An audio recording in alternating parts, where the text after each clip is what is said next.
Welcome into Kicking It, everybody. Turn your volume knobs down. Get you right in, right aggressive. I'm Jeff Woody. I'm back. Grant decided that he wanted to have a Cyclone legend on when I wasn't here because that's nice. It's what friends do. When one can't fill in, you get a hell of an interview. If you haven't listened to the George Condit one, go back because that's fun. And George Condit's just like the nicest grizzly bear of a human. Couple ducks in that episode. Few ducks. So this is we are brought to you by Kelderman Manufacturing. Actually, at the We Will event, did you get to meet Jeff Kelderman? No, I didn't. Great event though. That was super fun. It's a couple. I mean, this is a little bit lagged. Aiden, did you get a chance to meet him? To meet Jeff Kelderman? I did not. No. Great dude. Has like the steel trap handshake that you'd expect from someone who works in machinery and manufacturing. Ethan Tufte. Tufte was a mechanic. Tufte. Jesus Christ, Tufte. That's a great block. That's a Bill Blyle reference for you. So the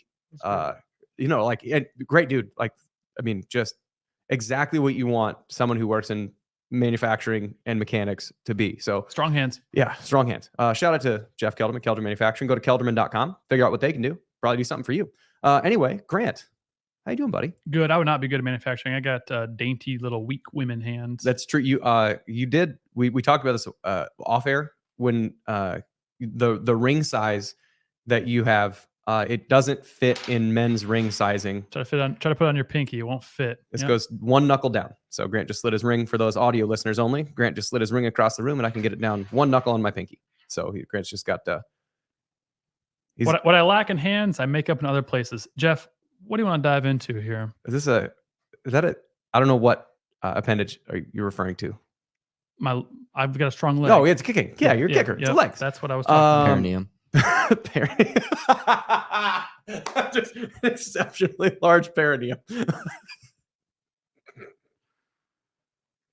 Where is that in the anatomy textbooks? The exceptionally large perineum. Oh boy. I hope your kids are in the car. All right. So we're gonna start. I don't know how you transition from perineum to where we're going to start. There's three main things because we're recording this Tuesday. We normally record this Monday night, but there was something that happened on Monday night that we had to kind of scheduling conflict for. And also we didn't want to record something on a Monday that would be out of date 2 hours after recording and prior to it ever being published. So we are recording this Tuesday. And three kind of main stories in Cyclone land are that Nate Scheelhaase is no longer the OC at Iowa State. He is on to objectively greener pastures, because we'll get into that. Next thing, Iowa State falling short at Houston in just an absolute freaking fist fight of a game. And then the recent most kind of breaking news, at least as of today, is that the college football playoff officially approved the 5+7 format, meaning we now know who qualifies for the college football playoff this upcoming football season. It's already here. So we're going to start with the Scheelhaase thing just because that is kind of like chronologically, it's what happened first. What's the social media buzz around this? Because again, I don't do the socials. So what is the feeling when it was announced that Nate Scheelhaase, who is now going to be the passing game coordinator for Sean McVay and the LA Rams, what is the feeling as Grant about knocks his water off the table? What's the feeling in social media land for this? I had seen that Brian Ferentz is leading the clubhouse for. Don't you, Aaron, Aiden, get the ducks ready. Don't you ducking say that. Don't you ducking say that. No, I don't think that there's really any. I mean, no one really knows. It just happened. What I had kind of speculated, I think I texted you guys, is that Clanton was an offensive coordinator at UNI prior to come to Iowa State. My bet would be that Clanton maybe gets. Yeah, he's only been in the program for 1 year. This will be a second year. My bet is that Clanton will be promoted to offensive coordinator. Will still be O-line coach, but offensive coordinator. And then Kyle Kemp will slide into that quarterback coaching spot. However, Jake Waters. That's true. Jake Waters, he's not the running backs coach. Correct? Well, it never officially got announced. Okay. So we've got two quarterbacks on staff, Jake Waters and Kyle Kemp. So I think my guess is Kemp will still coach the quarterbacks because of his relationship with Rocco and JJ. Yeah. And then Waters will coach because Jake's been there, or at least has been there before. And so he's going to, my guess is that Jake coaches the running backs and then Kemp coaches the quarterbacks. Clanton coaches the offensive line. I think watching this going forward, it sort of feels like you're going to get an indication of what the staff's expectation of the next couple seasons are. So if they're expecting, and I think to the fans, and I would say we fall somewhere between fans and media, at Cyclone Fanatic. With if you're a team like Iowa, you have Cade McNamara on for his last, really kind of his last ride. You probably, you got Caden Proctor. Caden Proctor is going to be in. He's probably going to be an NFL draft pick in the next year or two. I think because this is his second year. I think he's eligible this next year. But like, this is kind of like if you're going to make a push in Iowa's situation, because the personnel they have, this year is sort of you need it. You need this year to be good. Iowa State is in a longer time horizon, but they also have a lot of talent when you look at Jalen Knoll and Higgins and Rocco and Abu, like Isaiah Austin too, the guy who just transferred in from Army. Yeah, so like you've got talent. And Bramer. Yeah, Bramer, the Princeton kid. Like you've got talent this year that you want to capitalize on, but because of how young the roster is, it's not like you have to sell out for this season. So it's kind of like, I would say like a 70-30. They're going to try and maximize this year over the priority of the next few seasons if there does become a conflict. Now, my guess is that Clanton would be the higher either way, but I in the responses to, because you guys would send me a tweet, and like in the responses, people say, "Oh, Dana Holgorsen." Like let's use Dana Holgorsen as like as an example. It's because that's Williams' like pet project.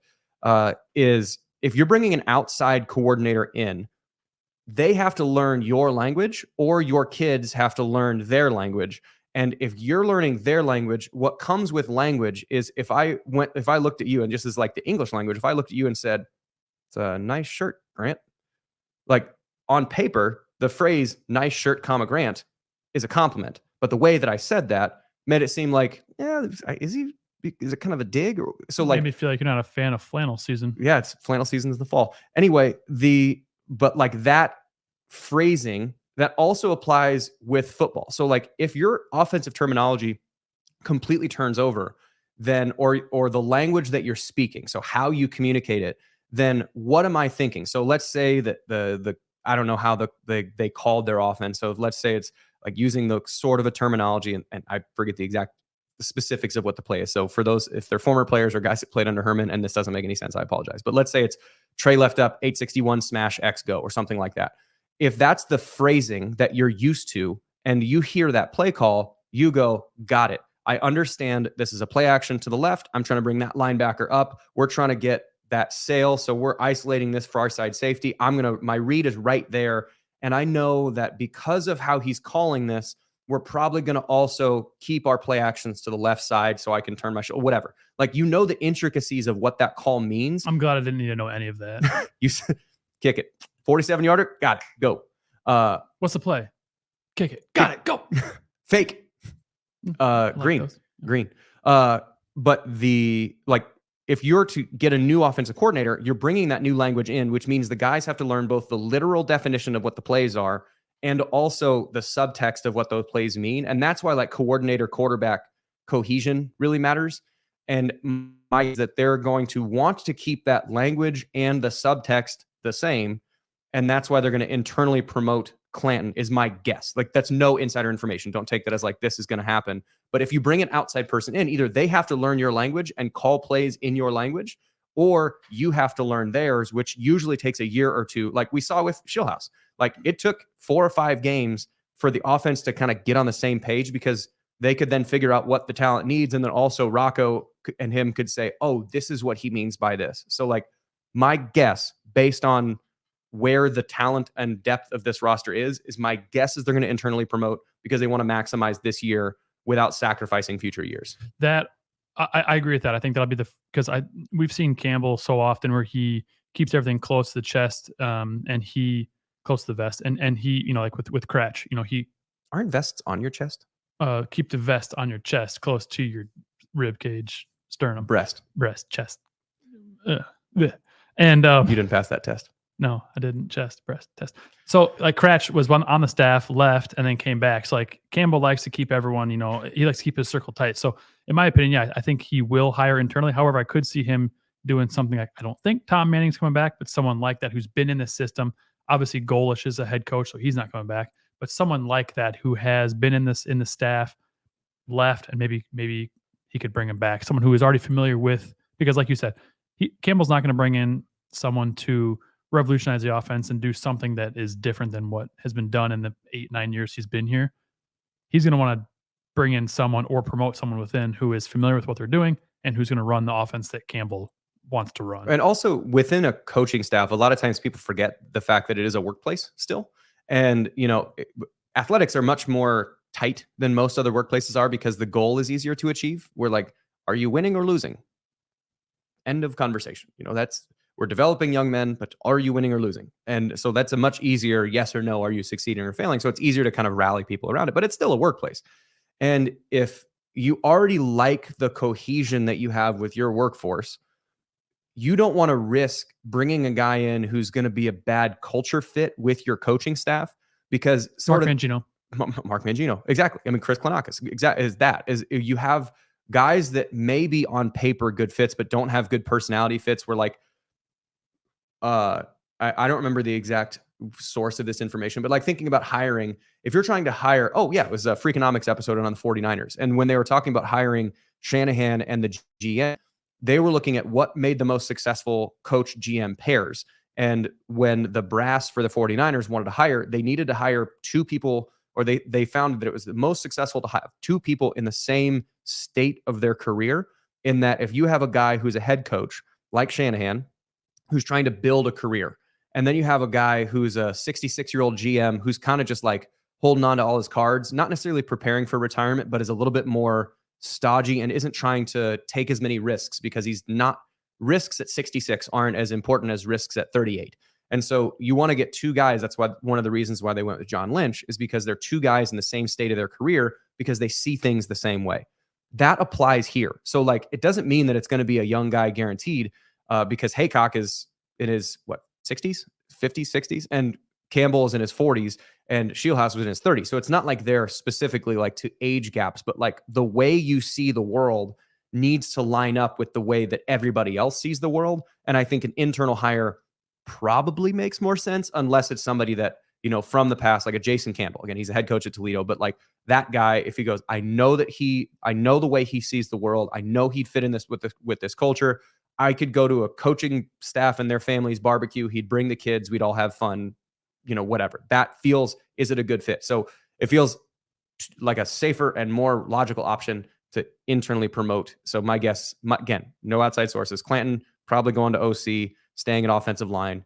Jake Waters became the running backs coach. Kyle Kemp officially quarterbacks coach. That's my guess. And we've seen too with Campbell that, if you stay loyal to him, he'll stay loyal to you. And he likes guys who, like Colby Cratch, he was a tight end for Campbell at Toledo. Jeff Myers was an offensive lineman for Campbell at Toledo. He likes keeping guys, who are loyal to him. He likes keeping them around and promoting them within, which is why I think he's okay bumping Kemp up to, the quarterback or coach. Theoretically would be. Yeah. Okay. Yeah.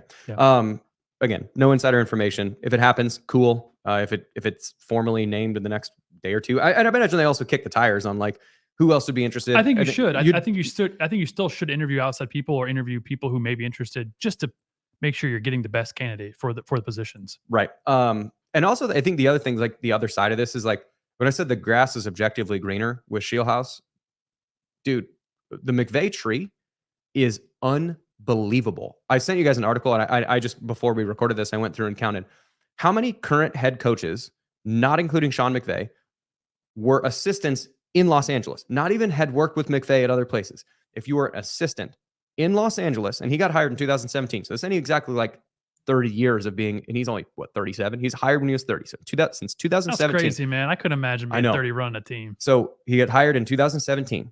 In the 6 seasons since then, 6 or 7 seasons since then, how many current NFL head coaches, not including Sean McVay, were on that staff since he was in LA? I'm not sure. I'm going to guess 5. 4. I was going to say 4. 4 current head coaches, then Sean McVay. How many current coordinators were on that staff in some capacity since he was in Los Angeles? I'm going to say 4. 12. Shoot. Between offense, defense, special teams, 12 current coordinators, not including guys like Kevin O'Connell, who is in Minnesota, who also calls the plays. That doesn't count. Like 12 separate guys.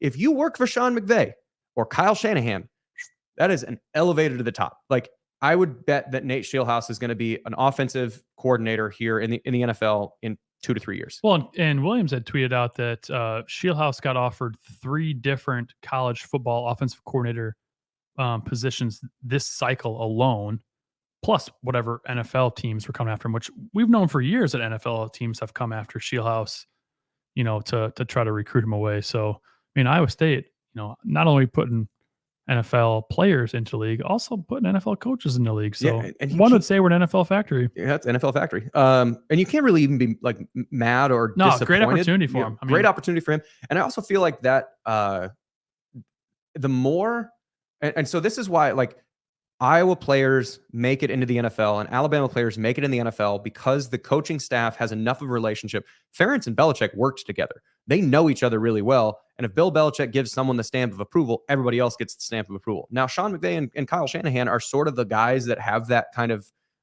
blessing towards everything. So if you have a staff relationship with those guys, if you're on, I can't even think of somebody who's like on the fence of who would be drafted or not be drafted. So like, let's say, I don't know, next year, right? Jalen Noel, like maybe he's a fringe guy, 6th, 7th rounder. Maybe he's whatever. I don't know where his draft stock would be predict. But let's say that next offseason, Jalen Noel is like a 6th, 7th round draft pick.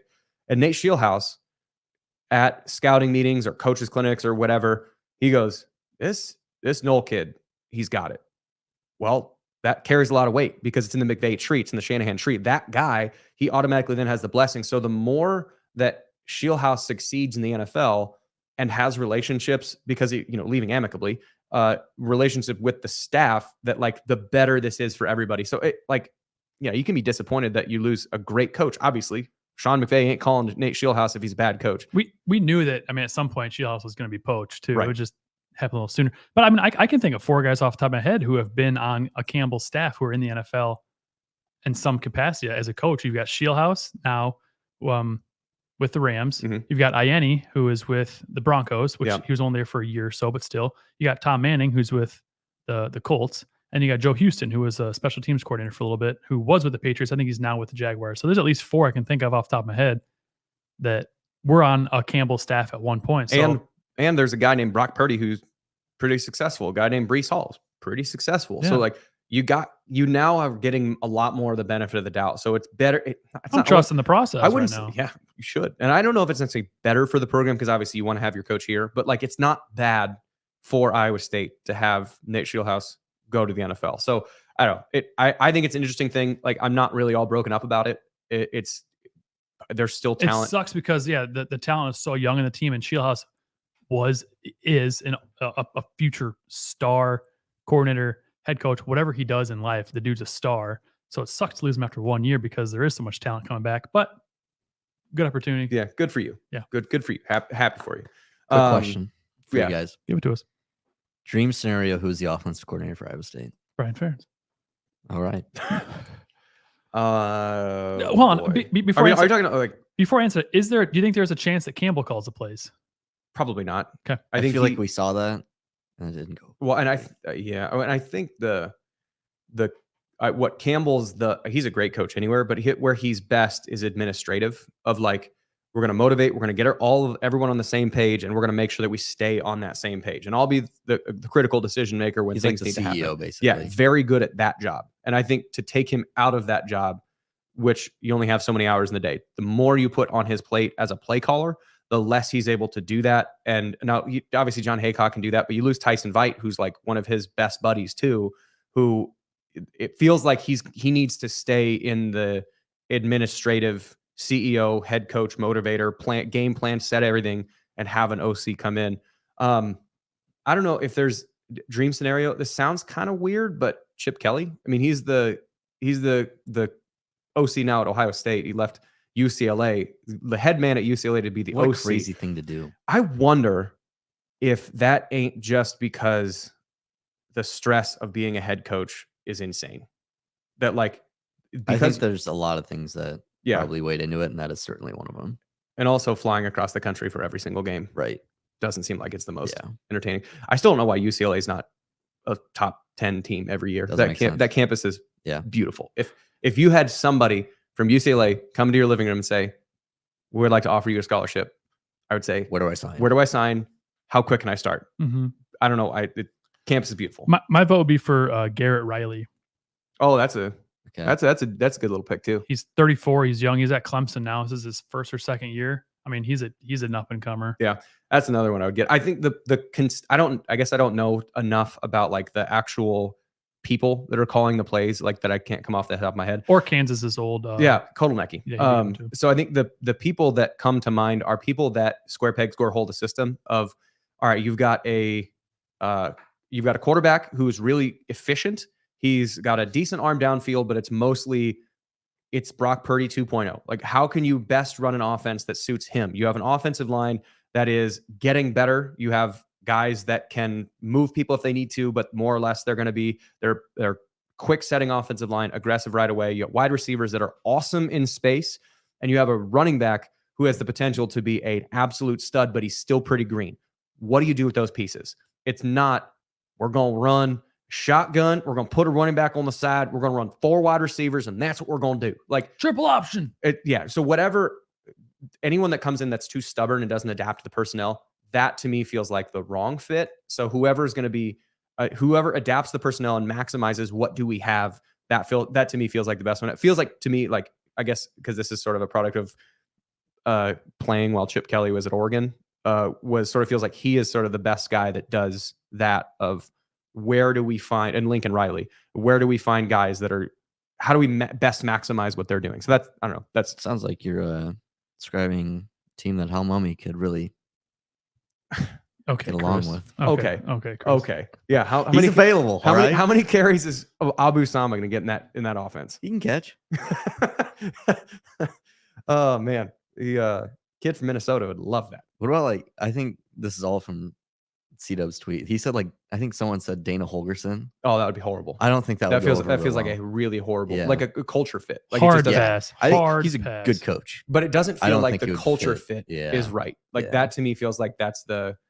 I don't think that your workplace environment, if you're Matt Campbell, improves or stays the same with Holgerson there. It feels like it gets worse just because. And I jokingly screw Holgerson, but I don't know him. He might be a nice guy, but I just doesn't seem like the way he carries himself and the way this coaching staff carries themselves matches up. And so that to me feels like a little oil and watery, where even if he might be academically in the brain a good spot, but in the feelings, it's not necessarily the right fit. Hard pass on Holgerson or 71-year-old Hal Mummy. Hey, he still has it. All right. I agree. Also, if we're talking about the air raid specifically, it needs to be air raid adjacent if you're going to be truly successful, just because what John Haycock has done to college football has created a defense where that is more or less the offense that's completely designed to stop, because that's how prevalent it got, is that air raid / run and gun. That offense is exactly what the 3-3-5 stack is meant to stop. And so now 2/3 of the teams in the Big 12 run that defense. And so you're sort of jumping back pre-revolution to figure that out. So whoever is going to be doing this is going to be doing the next would need to do the next version of whatever offense is going to be. So I don't know. I as much as the wing tee dead. Wing tee, I think there's some elements that come back. I think there's some elements of the wing tee that come back. You ran the wing tee in high school. Were you the quarterback? No, I was a receiver, but let me remind you, I left high school on a 21-game losing streak. Ooh, boy. So we threw the ball 10 times a game, maybe. And my route tree was streaks. Down the field, baby. Just go. Down the field. I'm just faster than you. That's what we're going to do with it. Yeah. So is there anything else? Any more juice to squeeze out of that orange? No, but I think I would be fine hiring internally, or I'd be fine hiring someone who is a young John Haycock, which is easier said than done, who is just going to revolutionize, who has the kind of the secret sauce, like Kotelnicki. I feel like he is kind of a young John Haycock on offense, where he's kind of revolutionizing, offenses. Kotelnicki would be a good fit, but he got paid to go to Penn State. Yeah, so I don't think I think it'll be Clinton or someone close. That's my guess. So I think we'll move on from the offensive coordinator conversation, because we're going to have plenty of time in the offseason to kind of dissect the football roster. And then something big did happen last night. So Iowa State lost 73-65 at Houston in what can only be described as a rugby match with a rim. And it was funny when in the second half, the Houston fans were giving the ref, you suck, ref, you suck. And I'm like, guys, what do you want him to call? If you were to call fouls, Iowa State shot 3 fouls in the first half, or three free throws in the first half, but then started the second half only committing 2 fouls to Houston's 9. So like it was kind of skewed both ways throughout the entire. They consistently sucked. They consistently just undercalled physics. Yeah. But like if you were to call every single contact foul, there would be 11 guys that fouled out of that game. That was just physical. I mean, wasn't there 2 times between Kurt Jones and Rob Jones that like had to stop the game to patch blood? I know Rob Jones did. I saw one for sure. I didn't see Kurt. I don't know if Kurt, they stopped the game, but I saw him like after he dove for the ball, like there was a loose ball and an inbounds that he dove for a ball and he caught up and he was like wiping his knee and like trying to like get his hand to dry off because he skinned his knee. Like that was physical. F-Y-Z-I-C-A-L, physical. Yeah, that was a fun game. Houston's they're legit, and that place was rocking. That is the loudest away arena that Iowa State has played in for sure this season. Yeah, I would say Fog is the other Yeah. But the thing is it's only 8,000 seats. So like that's half, almost just above half of what Hilton is. So it's not like it's huge.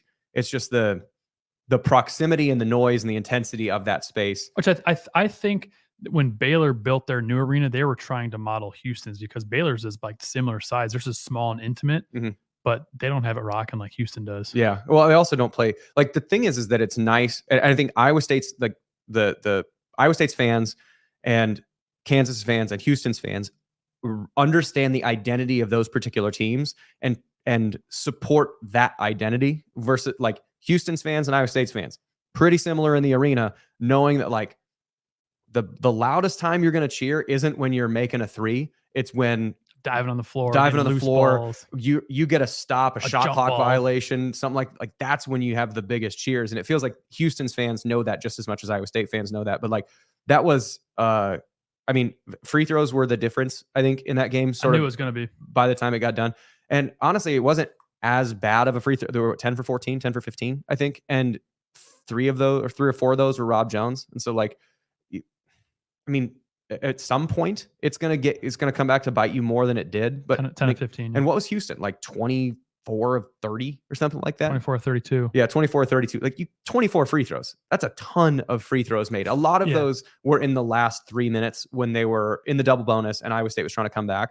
But they also made all of those shots. Like Jamal Shed.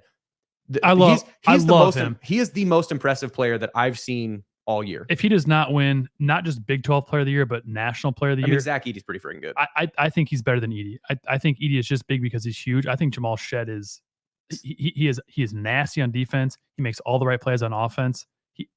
I am super impressed. I love his game. I feel like at Edey, Shed, and like, you know, a wild card if Kevin McCullough was healthy, or Hunter Dickinson maybe, but like I don't know. I guess I don't know enough about the non-Big 12 conferences. I haven't paid attention as much to that, but it feels like when you watch Jamal Shed, like everything he does is the right play. To me, he is Taman Lipsey plus 2 years and some time. That's the same player. Yeah, he doesn't turn the ball over, and he's so intense on defense, but he's also just very in the zone. You know, I mentioned this to you guys. Have the Ducks ready, Aiden, before the show where Sampson asked him at a timeout, like how you doing? And he looked at his coach in the face, and I read his lips. He said, "I'm fucking great." Like just to have that kind of intensity. Like, yeah, I'm ready to, like, I've already played 30 plus minutes. Like, I'm ready to keep going. Yeah. Well, and that second, he won the game for him because Iowa State in the second half, I would say, other than Jamal Shed, played better. The offense was generally, it was more fluid. He willed his team to a win. Yeah, exactly. He had 20 of the 20. We had 20 of his 26 in the second half. And I think he only maybe had 1 turnover, maybe in the second half. So like everything he did was just the winning play. And I don't know, watching Houston play, it reminded me of Iowa State when they're at their best. It's what Houston is when they're at their best. And out rebounding Houston is huge. It's just free throw. I mean, Houston making all of their free throws. Imagine if in the back 4 minutes of that game when Houston is shooting, and I don't have the exact statistics, but I would guess they shot somewhere between 12 and 14 of their free throws in the last 4 minutes of that game. Imagine if they went 50%. If they shot 14 free throws in the last 4 minutes, they won by 7, 8. If you miss those, how different the game actually is. So they made the free throws to win the game, but they play lockdown defense. They absolutely know what do you want to do on offense, and we're going to take that away. Iowa State does the same thing. Like they wanted in the first half, Houston was driving baseline a lot. Like they were setting up, and Fran Fraschilla called it out really well. If they're going to try and have a no middle defense, so Milan's going to try and shade towards the lane, or so if he's on the left wing, he's going to shade towards the lane, which gives a direct line to the basket. If you're able to take it, help side's going to come once you get past Milan, and then you kick it out to somebody else. Can you make that shot? Houston did that. Either they made the shot or they passed it and made that secondary shot. Like they were able to execute that defense. And then Iowa State said, okay, this is what you're doing. We're going to take that away. And then Jamal Shed made the adjustment to that adjustment to be able to penetrate in the lane when they were starting to cut off that baseline stuff. So it was such a cat and mouse. So two really good defensive teams, two teams that like know who they are and they don't try and be anything else. Man, that game, like you put that in a neutral court, who knows what happens? If I had no dog in the fight, I mean, regardless, that was a great game. Sucks, obviously, Iowa State lost, but I would rather lose to Houston, number 2 Houston at Houston in that way. The closest opponent that Houston has played, I think whoever they played. The next closest is 15. Yeah. The next closest they game, beat West Virginia by 36. The next closest Big 12 game in that arena was 15 points. Yeah. Their average margin of victory is over 20 points in that arena in Big 12 play, over 30 points on that floor non-conference. I think that Houston has a very legit shot of cutting down the nets this year, but Iowa State obviously has beaten them once and has, they went toe-to-toe with them last night. Like you said, you put them on a neutral court. I think that the home court advantage is neutralized, no pun intended. Iowa State's right there with them. I mean, I told you, Jeff, Elite Eight is the floor. That's the ceiling is the roof. The cool thing about this too is that like both of these teams, you can say the same compliment about each one. I would say Jamal Shed definitely won the matchup between Taman and Shed. I think Taman also, like his shoulder is still kind of recovering, and you played that his ankle too. You play that physical of a game, and how many freaking hard screens did Taman run into? And like you just couldn't hear it. I'm sure if Jones or Ward or whoever is behind is calling that screen out, I'm sure you just couldn't hear it. Like your screen left, or whatever. He didn't hear that. So everything was just running into a brick wall. And I think his shoulder is a little bit sore and whatever. And it's also a dude, like Jamal Shed's a dude. He's built. But like you can say basically the same thing about both teams is that in the first half, it was the refs let it go so far that like there was a time I remember. So we had our daughter takes her last feed like 8:30, 9 o'clock ish, and we'll put her down. And so I watched the whole thing after we put her down. So she's in bed, and the TV is on the same wall as the one wall of the bedroom. So like it's set at like volume, I think I said this before. It's like volume 10 and it's like usually at 25. Anyway, so there was a time, I don't remember, it was like a tip ball. It ended up being a turnover that Iowa State got, which then they immediately turned it over on the fast break. And like someone tipped the ball. Taman goes up to grab it. Someone just rips his arm away. They don't call that foul. He dribbles it. Someone body checks him. He then passes it out to, I think, Kurt Jones maybe. Kurt Jones gets body checked. They pick up the ball. None of those were called. And then on the other side, some Iowa State guy, I don't remember who it was, bumps the shooter as he's shooting, and they don't call that. And I'm like, none of that's a foul. None of that. Just roller derby out there. Jesus Christ. Elbows to the neck. Like, I don't know. Any one of those four on either Iowa State or Houston probably should have been a foul. But in the first half, the refs were letting it go so much that it was just like brass knuckles fist fight, and we're just going to go. And both teams were like, all right, cracks knuckles, let's do this. There was one play that a guy jumped on Rob Jones' back. He gave him a piggyback ride for a couple steps, no call. And then other side on the other end of the floor, like I think it was Rob barely touched him, and the ref didn't have an angle. Like Rob's body. It was he punched the ball. Yeah. Yeah. His arm was his body was between the ref and the quote unquote foul. And then you watch it back, and Fran's like, "Yeah, I didn't see that." But like, one. how do you call that game like that? I would still say it's a fairly. I don't know the referees, but it doesn't feel like it was a super exceptionally officiated game. That's just like the hardest game to officiate. How are you going to officiate two teams that want to just elbow each other in the face? Like an old West Virginia, like West Virginia. Yeah, exactly. Like you're not going to call everything. 2013 West Virginia, whatever it was when they made the Elite Eight. And it's like, all right, they got 12 dudes that they're going to play, and they're going to dare you to foul out 4 of them. That's why I think not only Houston, I mean, I think they're talented. They're top 16 in both offensive and defensive metrics. Iowa State, I think, is in the top 40 now offensively. So that's where you want to be. And they're top, they're third defensively? Third on KenPom. Third on KenPom, and they're top 40. It's like, I think you want to be the last 20-some champions in KenPom. It's, I think, 38 and below for defense and 15 below for offense. So, I mean, still, 38 for offense and 15 for 15 defense. for defense. So, like, you're approaching territory where that is. So, that's like, why Iowa State Houston fits that. And Houston's such an outlier because they're so efficient all the time. But like, to finish that point, the first game, there's 2 separate styles that were played because in the second half, the referees, I think they kind of got it to a point where like, okay, that's a foul. Got it. Like we know what that's going to be. Like by the time the back half of the second half happened, everybody understood we're playing basketball now. We're not playing rugby anymore. And both teams were able to like chameleon their way into, all right, we're going to play up tempo. All right, Milan, we're going to isolate you on a guy who's got 4 fouls, go to town. Or Kurt Jones, we're going to make sure that we're going to screen for you and get a shot. On the other side, Jamal Shed making every single play. Even as Iowa State switched to that 2-3, he was like, okay, it's 2-3. Let's get somebody, I think Roberts is that other one of their forwards, get to the high post or whatever, and we're going to run everything. And like both teams were able to switch on a dime from rugby match to actual basketball, and they were able to both proficiently play. So last year, it reminded me of the Pitt game last year, like Iowa State's sort of offensive success in the first half. They shot way better in this game, and it's a better team. But like with the Pitt game, Pitt wanted to play faster, and Iowa State couldn't keep up. They couldn't change their style, and they couldn't get Pitt out of the speed that they were playing with. This team can do both. Yeah. Like Houston and Iowa State can both do, and I would say Kansas is the same way. Baylor can't win a rock fight, but they're going to drag you into a track meet. So like Kansas, if they're able to stay out of foul trouble, Iowa State and Houston all have the same kind of capacity to play. All right, this game's going to be 86-82. Let's do it. Or this game's going to be 55-30 or 55-50. All right, let's do it. Like they can do both. All 3 of those teams can do both of those games. I think Iowa State. Obviously, I'm a little biased, but I think the reason why I'm so confident they're going to do well in March Madness is because teams are not going to be ready. Everybody. Teams are not going to be ready for the physicality and the defense that Iowa State faces. Houston's obviously put them twice now, but like that's why you see Iowa State get up so quickly on teams, especially the first time you play them. Right off the jump. Yeah, right off the jump. And that's what I mean. It's like in March Madness, you're not going to see Iowa State twice. You're going to play them once.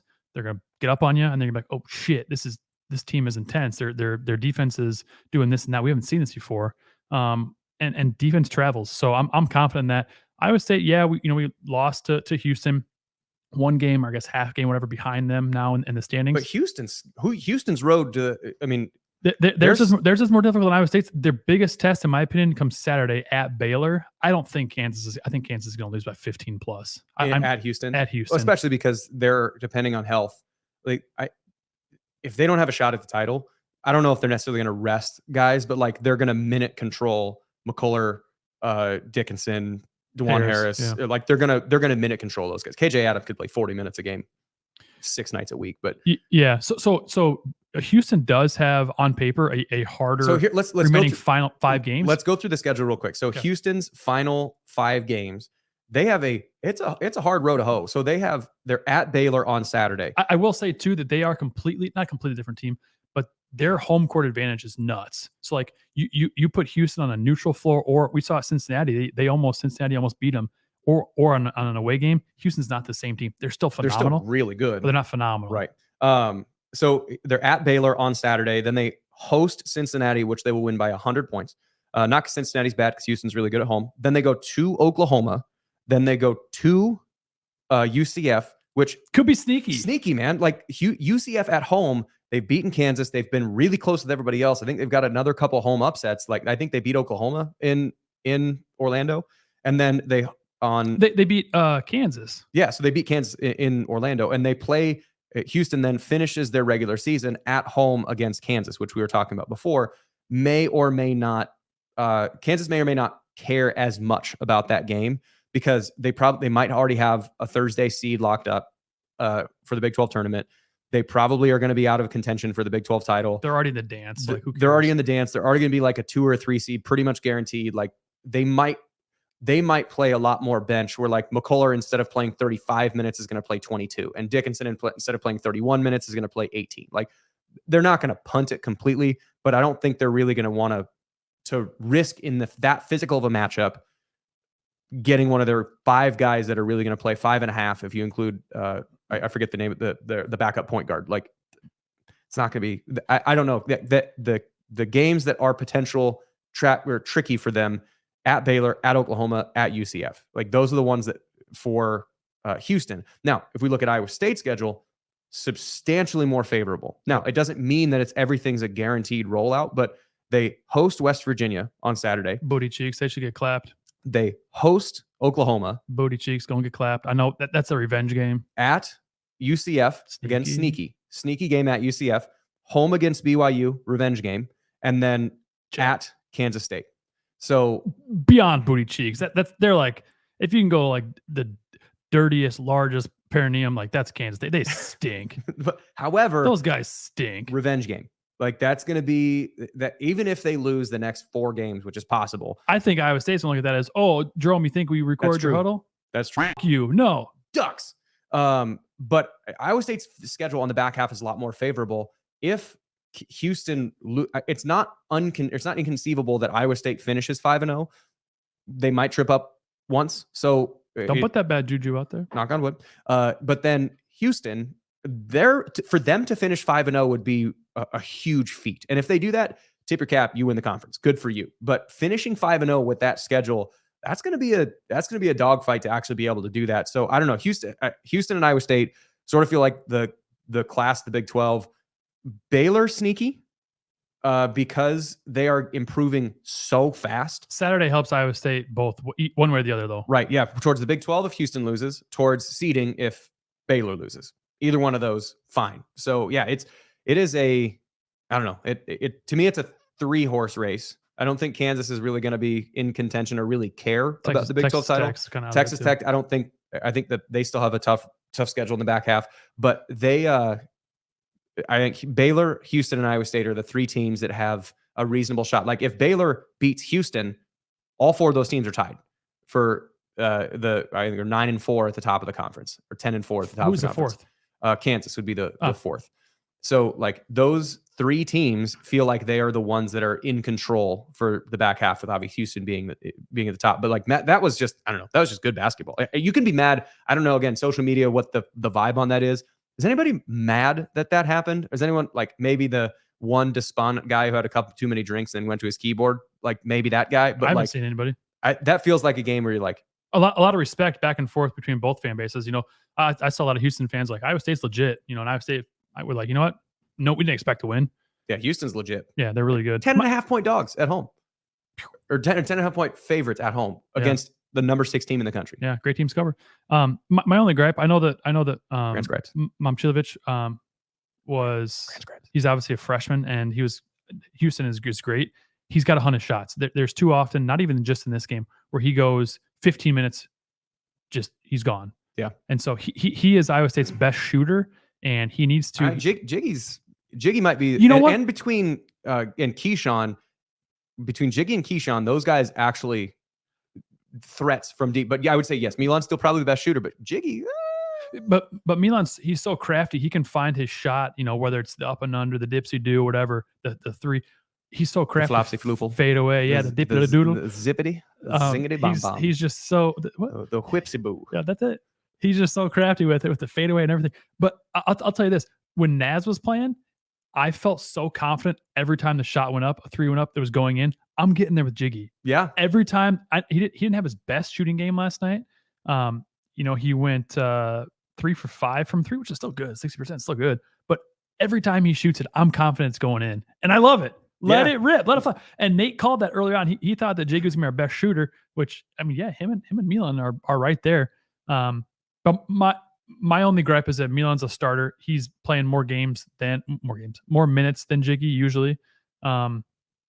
Yeah, I think he personally needs to hunt his shot, but also I can't gripe because we're playing such good ball that there's so many guys that can score. We don't always necessarily need him to score.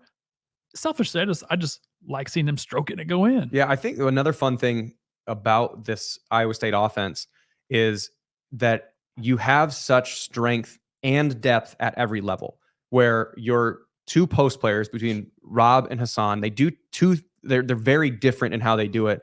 And it's kind of a fun, it's sort of like the Lendell White, Reggie Bush type thing. And I'm not saying it's like Heisman Trophy and like all American level, but that type of feeling where like Rob Jones starts and Lendell White started. Reggie Bush he was so good because you were so sick of trying to tackle Lendell White that you get the fastest dude with the most explosiveness in the entire in all of college football. That he was just, every play that he touched was huge. Well, that's sort of the same dynamic between Bob Jones, and Hassan, is that Robert Jones is out there and he is going to work. Like, you as the post player that he is going to run. He's going to be the first one down the court every single time to get established position. On defense, he is going to put his elbow in the middle of your back. You're going to have to work to get position because he's going to have to sit. He's going to push you so far out. He's so strong. He's not as athletic as Hassan. No one is, but he's much more physical, and you got to fight and you got to fight and you got to fight and you got to fight. And then you get past him and you get a layup. All right, Rob, go take a breather. Hassan, come in, go jump out of the gym. And every shot then becomes contested no matter where he is. If he's within like 8 feet of the basket, it's a contest shot on either side. Like the one that he swatted into friggin' Pearland. Like that shot that he blocked, he was on the other side. Like it wasn't even, it was a help side. He came over from the help side and just blocked it into Louisiana. That was like a volleyball set spike. Like, so nice, dude, it was so sweet. But like the athleticism that he plays with as a counter to Rob's physicality is really hard to deal with, and that's why I think that's the reason why they out rebounded Houston, is because their bigs were so caught up in having to deal with those two. Then you move on to the next. Your forwards, the two primary forwards that you're playing with are Trey and Milan. And then Demarion Watson comes in as kind of the spell guy for those two. That those two, specifically between Milan and Trey, it's sort of similar in that Milan is crafty shot maker. He's long. He's not as explosive, but he's just knows how to use the ball to his advantage and knows where to be on defense. And Trey had a great game on Monday, and he was physical. He's able to bully you again. And then you look at the guards, the three primary guards with Jones, Gilbert, and Taman, and then Jackson coming in with a 6 or 7 minutes here or there to give a spell if someone's in foul trouble to get to the next timeout. Like there's depth. There's two posts, 2 forwards, and 2.5 between Watson, and then 3.5 guards. That's a lot of dudes that you can play. And so even if it makes me feel more confident going into March Madness that, the officials are going to call everything tighter. They're going to be more ticky-tack. Guys might get in foul trouble. Okay. You don't want it to happen. Say Keyshawn picks up 2 early fouls. All right. You did last night. Jiggy Kirk comes in. Okay, we're good. There's not a drop-off. Okay, now we get to the under 4 timeout of the first half. Keyshawn can come back in and play because there's depth that you can have it happen.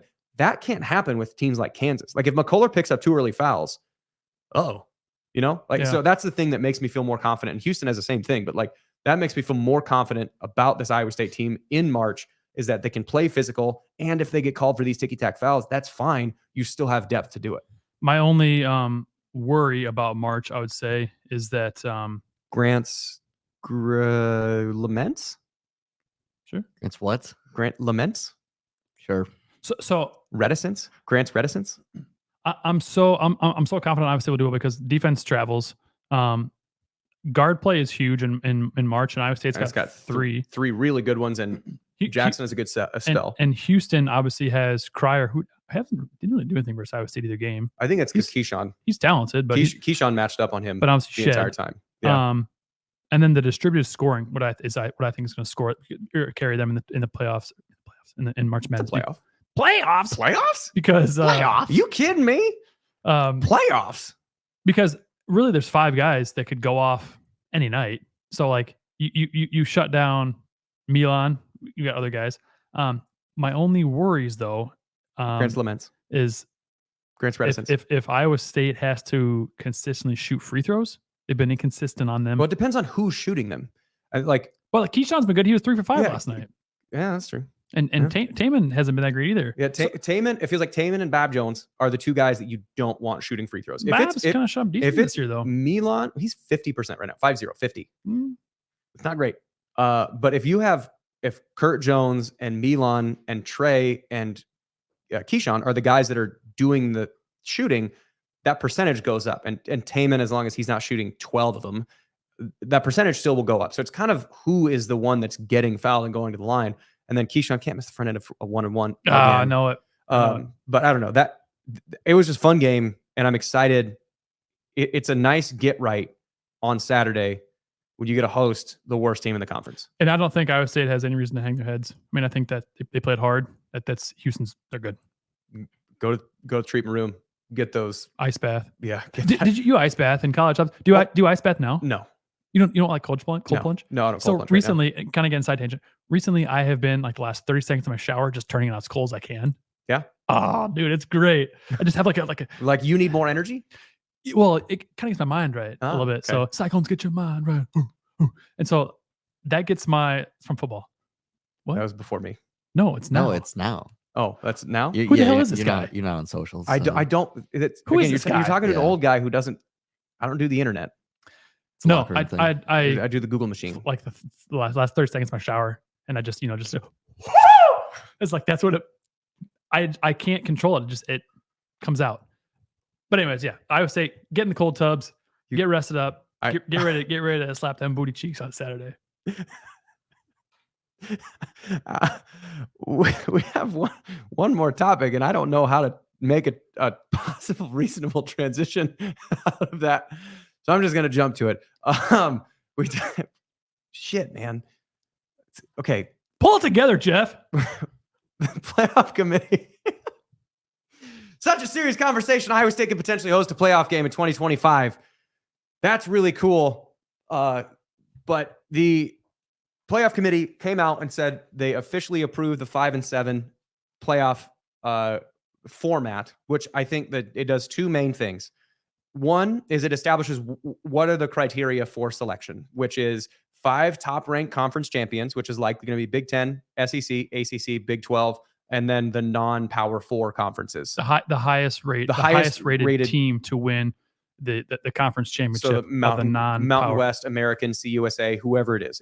And that kind of encompasses your Boise's, your whatever. Toledo's, anything that's not Power 4. So that's those 5 conference champions.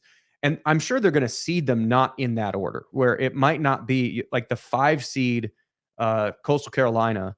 They probably aren't going to be the 5 seed. They're going to get in the dance, but then they're going to have to be seeded by order of quality. What if they're undefeated? If they're undefeated, then they might be. But like there's going to be, I would imagine that team is probably going to be like the 6-7 seed. So they'll probably host the first round, but then have to go on the road after that. But then there's 7 at-larges after that. So most of those at-larges are going to be taken, and probably should be taken by the SEC and the Big 10, because those conferences, as much as you talk trash about them, and there is a sense of overratedness with those because of the storyline, they are always very top-loaded of conferences. So your Georgia and Alabama probably were 2 of the 4 best teams in the country last year, but they weren't able to get in because of, the way the playoff was structured. We'll both get it. And then maybe, I don't know if there was a team, I don't think there was in the SEC that was like really super deserving of an at-large behind that. Maybe LSU, maybe. But like, then you always have your Ohio State, your Michigan, Penn State this year. USC is going to be in that conference. Oregon, Washington. Most of the at-larges are going to come from those 2 conferences, but it's not out of the realm of possibility if you have a situation like, what was it, 2012, when TCU and Baylor were 11-1, both of them are going to be getting in. So likely in that situation. So it feels like the criteria being set for this. The second thing that this says, other than the criteria for what it's going to be, is the SEC, Big 10, the world is ending, meteor shower of everything falling apart. It's at least put on hold for now. And I think that it establishes the fact that they're going to at least give this some kind of runway to see if it's going to be worthwhile before they start saying, all right, let's up and leave this joint. Because I think this is going to be this will do tremendous TV ratings. Tremendous. And I think because of the inclusion of all the conference champions, it's going to matter. If you start excluding everybody, if you start excluding the Big 12, excluding the ACC, excluding the non-group of 5 or the non-power 4s, I don't care. So I think this feels like, even if it might not be the governance structure that it's going to be, something like this will probably be what the playoffs are for the foreseeable future. Yeah, and I think this is still kind of a rough draft-ish. I mean, I think they'll tweak it as needed, but yeah, so right now it'll be those 5 teams plus that they're saying the next 7 highest ranked teams. So it might not be like, it's not necessarily going to be the top 12 teams. No, in their playoff rankings. Like Tulane, if Tulane is ranked 23rd and they win the AAC. I think Liberty was the highest ranked team. Now, they got boat raced by Oregon. Boat raced. But they deserve to be in. They deserve to be in there. I mean, yeah. So, but that team, so it's not necessarily going to be the top 12 teams in the rankings because of where the conference champions are set up to be. Yeah. So it'll be interesting though. I mean, you got to think, like you mentioned, the SEC, the Big Ten will probably pull a bunch.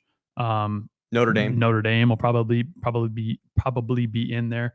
Washington State and Oregon State, they're trying to flex whatever muscles they filibuster. have. They're gonna filibuster. Say it again. Filibuster. Spell that. I don't know what that means. I've heard of it before. Aiden, you know what filibuster is? Yes, but only from that. Mr. Smith Goes to Washington. No, I was gonna say the Parks and Rec episode. I've heard it in politics. I don't know. What it is. Right? I don't know what it is now, but like it used to be where you can just stand as long as you can stand and talk for as long as it. Yep. And you just take as much time as possible. Take as much time as possible to. That's essentially what they're doing. Yeah. Because I'd seen a thing on ESPN where basically they wanted a couple things to happen before they were going to speak on it, and those have happened. So now it's like, okay, now what? I think they want the same treatment because technically the Pac-12 is still a conference. That's true. Loopholes. So they want the same kind of treatment that Notre Dame gets, in that Notre Dame's not in a conference, and Washington State and Oregon State, they're essentially independent teams where they're going to play each other. There's the conference champ. Yep. And then they're going to play Mountain West and whoever else. So they're essentially going to be an independent like Notre Dame. So they would like to be treated like Notre Dame in that they're not going to fall into a category of, a Big 10, Big 12 champ. They're not going to be a Pac-12 champ. It's not going to be one of those two teams. So, which I'm not really sure what they're trying to argue, because if you're good enough, if you're in the top 10, like, you're probably going to get in. So just win your games and just shush. Yeah. Knock it off. Yeah. Knock it off. No one likes your sass. Yeah. So that's all I've got. I think that's it. Fun episode. So that's a professional transition. Yeah. So thank you, to all of our loyal listeners who are still listening. I guess, do you have anything for everyone with Goldfinch Athletics? I mean, just be nice to yourself. I mean, Goldfinch Athletics, goldfinchathletics.com. If you want to, if you're interested in starting to work out, we can talk about this once the season's over. Just because there is, I don't know, I feel like it deserves a longer conversation, whether it's a kid or an adult, as far as treating yourself with respect and actually saying, I don't feel good about myself. Well, let's do something about it. Come to an environment where people actually give a shit and want to help you do that. And that's goldfinchathletics.com. So check it out. If you don't, great. That's fine. We'll, at some point, cross paths. So we'll talk about that more once the basketball season's over and we're not an hour into an episode. So gotcha. Yeah. Sorry, I didn't mean to. No, didn't that's mean fine. to shoot you in at the end. I just want That's to make fine. sure you didn't. Yeah. So we didn't have an interview today. So no, we didn't. So thank you to all of our loyal listeners, as always. And remember, adopt, don't shop.